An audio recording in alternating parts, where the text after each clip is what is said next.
We begin this story in one of the most chaotic and stressful places known to man, the kitchen of a five-star restaurant in the middle of the night of its grand opening. Everyone in the kitchen is running from one side to the other, rushing and preparing the dishes that must be served perfect and hot so that the customers are satisfied. There, we meet Anna, who is not only the owner of the restaurant, she is the head chef and the person who gives the orders. She likes to do everything following a certain structure. Thanks to this, she has reaped success after success, and her husband Ray makes it known to her by showing her a newspaper where she is named among the top 5 chefs in the entire country. Though her husband is extremely proud of her, Anna cannot stop thinking about everything she left pending in the kitchen. Ray begins to give a speech in front of all the customers, but Anna cannot stop looking toward the kitchen. She has never liked being the center of attention. She prefers that her dishes speak for her. Ray does not stop talking, and in the end, Anna gets up and returns to the kitchen, only to realize that there was a fire, but it was controlled. This confirms to her that her presence is extremely necessary. She was gone for only 60 seconds and the kitchen turned into chaos. Even though Ray felt offended because Anna left him talking alone, he understands why she did it and also focuses on making that night perfect for her. So he helps attend to the customers and distracts them so they do not notice the delay in the kitchen. Shortly after, the head waiter approaches and tells him that someone is demanding a table, but the place is full and these men refuse to leave without seeing the manager. Ray approaches the front and runs into Mickey, an old friend, but he does not seem very happy to see him. Mickey tells him that he has come to visit him. He has found out that he is doing well now, and he has brought his friend John so that he can meet him. It turns out that Ray owes his friend an obscene amount of money, and they have come to collect. However, Ray assures them that they do not have to make a scene. This night is very important for his wife, and he promises them that he will see them tomorrow to resolve everything. With that promise, Mickey withdraws, but before he does, he compliments how nice the place is. He would hate to have to burn it down. Of course, that will only happen if Ray does not keep his word. Once Mickey leaves, the night continues as expected. The customers were satisfied, and Anna had the almost perfect inauguration she dreamed of. Later, Ray is doing the numbers with the employees and gets excited knowing that they did wonderfully on their first night. Shortly after, Ray waits for his wife to return home, but she feels full of ideas and motivated. So she plans to stay a while to try new recipes, but she asks Mary, her assistant, to accompany Ray to his car. She does not want him to walk alone to the parking lot, and she needs a ride.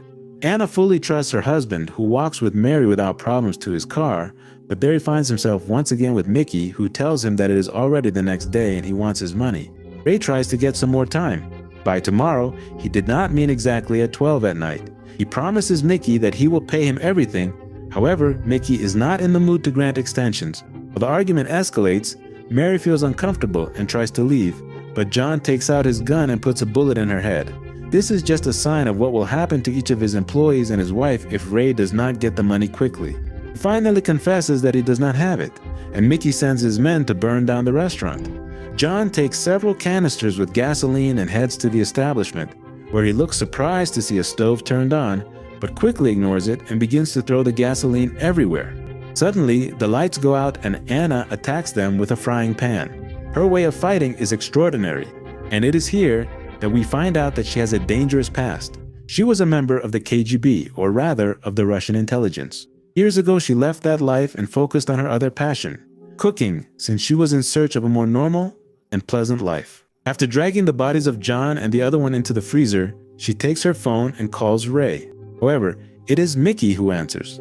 He has her husband and brings him up to date with the matter of the debt.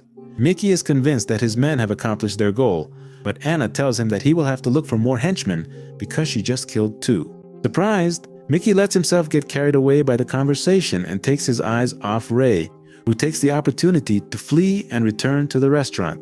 There, he reunites with his wife and confesses the mess he is in. Before, he and Mickey were partners, but he could not control his urge to gamble and lost millions that he must now pay. Mickey had to sell off his possessions to save him. But when Ray was supposed to act like a real friend, he panicked and skipped town, leaving Mickey to deal with the fallout alone.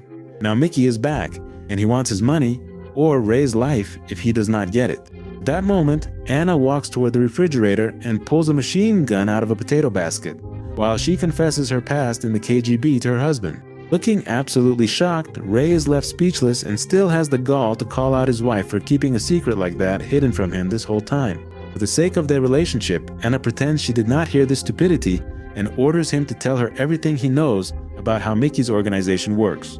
Surely something he remembers will be useful, because now they are trapped in a kitchen full of gasoline and their lives would end if someone throws a match. From his car, Mickey calls Dom, who is his boss. He becomes enraged upon learning that Mickey not only did not collect the debt, but has lost 2 men in the process. A few minutes later, Dom appears in the parking lot with a dozen of his men.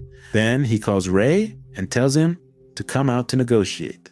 Since he has no other choice, Ray goes out and argues with Dom about the current situation. It was not necessary for it to reach this point, they just need the money or his life. While Ray argues with Dom, his men surround the restaurant and prepare to enter. Luckily, Anna had all of this foreseen and they are the ones who will fall into her trap. After a few minutes, no smoke comes out of the restaurant and no gunshots are heard, a clear sign to Dom that his men have failed in their mission and Anna is still alive. However, Anna must admit that she needs reinforcements, so she takes the phone and gets in contact with Mimi, a former colleague she had not spoken to in years. She and her husband, Tomas, are also former members of the KGB and do not hesitate for a second to lend their support to the cause. In fact, he is excited. They could take their daughters on their first mission. Back at the restaurant, Mickey and his men are thinking about the best way to enter, but they decide to throw a Molotov cocktail from outside. To their misfortune, Anna surprises them and his partner ends up burning alive. Now Mickey has realized that he is not dealing with an ordinary woman, so he moves away and orders his men to enter. Gary, the newest of the group, is scared to death, but orders are orders. When they enter, Anna attacks them and murders his partner. Then she goes toward him and he begs her not to hurt him, telling her that Ray handed the property title of the restaurant to Dom. That is why he wants to burn the place down to collect the insurance and settle the debt.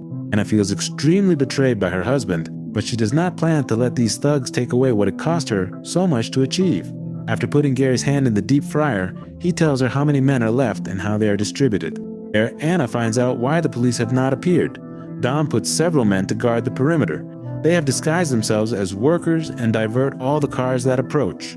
When Mimi runs into one of these blockades, her training quickly makes her realize that she is talking to a thug, so when he lets his guard down, she puts a bullet in his head. Then they go up to the building next door, where Tomas is anxious to try out his new rifle. A few seconds later, they see Gary leave the restaurant and wonder if Anna would let him live, so they send the girls to scare him and take him hostage.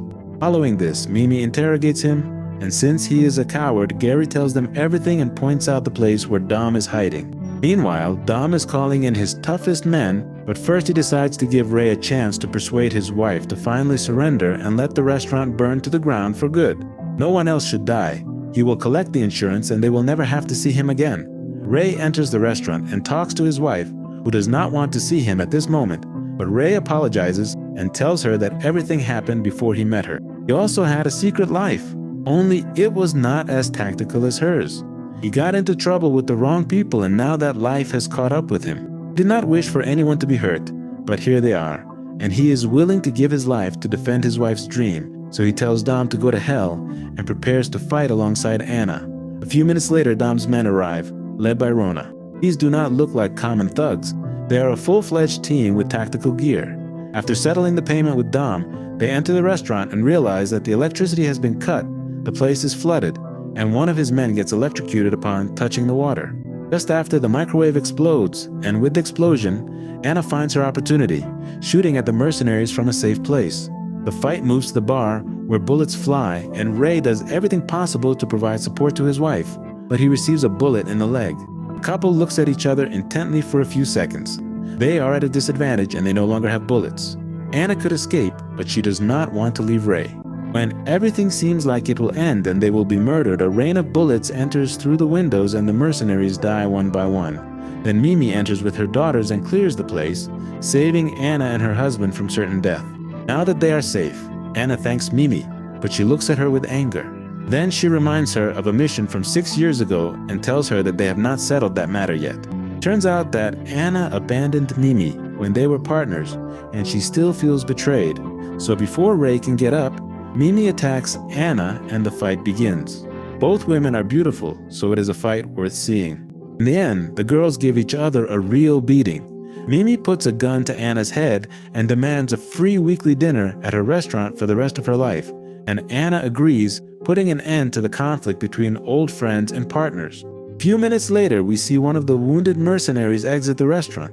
He walks toward Dom and then collapses on the ground. The villain thinks it is Rona, but before he can verify, it is Ray who has disguised himself to finish off the man who tried to kill his wife.